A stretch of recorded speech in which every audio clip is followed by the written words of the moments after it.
Најобемната досега програма на 500 страници со многу проекти и конкретни рокови за реализација во наредните 4 години вчера промовираше лидерот на ВМРО-ДПМН и на Коалицијата за подобра Македонија Никола Груевски.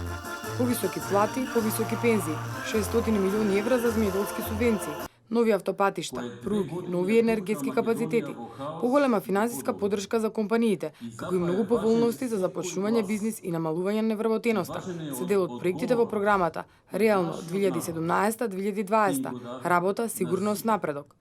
Според програмата во наредните 4 години, како што истакна Груевски, предвиден е раст на македонската економија од 3 до 4,5%, а невработеноста до 2020 година ќе падне на историски најниски 17 до 18%, при што е предвидено за 4 години да се отворат 70.000 нови работни места. Во програмата за наредниот 4-годишен период е предвидено платите во јавната администрација да се зголемат за 10,25%, и тоа по 5% во јануари 2017 година и јануари 2020 година, а исто толку да се зголемат и пензиите, и тоа по 5% во септември 2018 година и септември 2020 година. Социјалната помош пак предвидено да се зголеми за 50% во наредните 4 години. Груевски во предизборната програма најави два нови проекти кои ќе значат заживување на економијата и отварање на нови работни места. Првиот се однесува на рестартирање на старите пропаднати во транзицијата производствени капацитети, при што инвеститорите ќе добијат финансиска поддршка од државата за отварање на нови работни места, како и финансиска поддршка за реконструкција на погоните, а ќе бидат ослободени од давачки кон државата. 2000 евра за секое ново работно место што ќе го отворат, а ако отворат работно место за стечаец, 4000 евра грант по еден вработен. Под услов работникот да се задржи на работа минимум 5 години. Второ, финансиска помош за реконструкција, адаптација на самите хали, набавка на нови машини и опрема, во износ од 10% од инвестираната вредност до максимум 500.000 евра грант од државата. Вториот голем проект кој што го промовираше Груевски во предизборната програма се рурални развојни зони, во кои сите кои што ќе инвестираат, односно ќе отварат фабрики во рурални подрачја, ќе добијат финансиска стимулација од државата, даночни ослободувања и грантови од 2 до 4.000 евра за секој вработен. Груевски најави дека во наредниот период ќе продолжат и инвестициите во инфраструктурата, при што во предизборната програма предвидена изградба на 3 нови автопатишта, 6 нови експресни патишта, 60 регионални патишта за што ќе бидат инвестирани 140 милиони евра, како инвестиција од 30 милиони евра за локални патишта. Само во Скопје, според програмата, е предвидено да се изградат 3 нови подземни сообраќајници.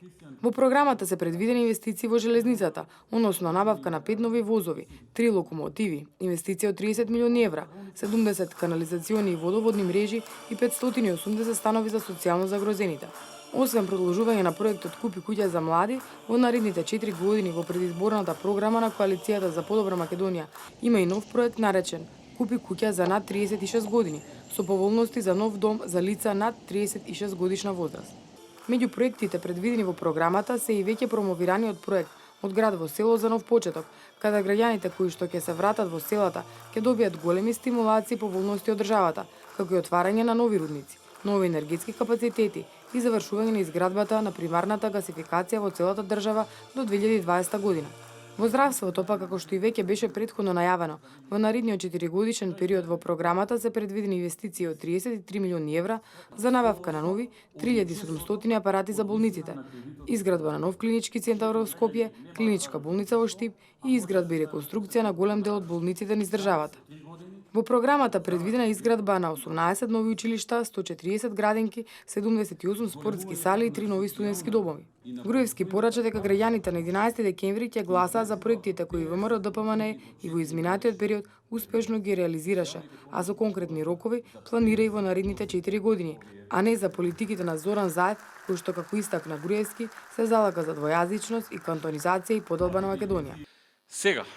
Сега е јасно на сите дека целото сценарио кое започна пред 2,5 години завршува токму со официализирање на политиката за која се залага Заев, кој е главен инструмент во ова сценарио.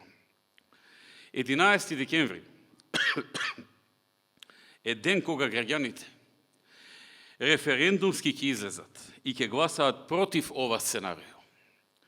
Против оние кои сакаат да ја разнебитат државата, односно ќе гласаат за суверена и самостојна Република Македонија. Груевски порача дека граѓаните на 11 декември ќе донесат две одлуки, едната за себе и за своите семејства, а другата за суверена, самостојна, унитарна и посилна Македонија.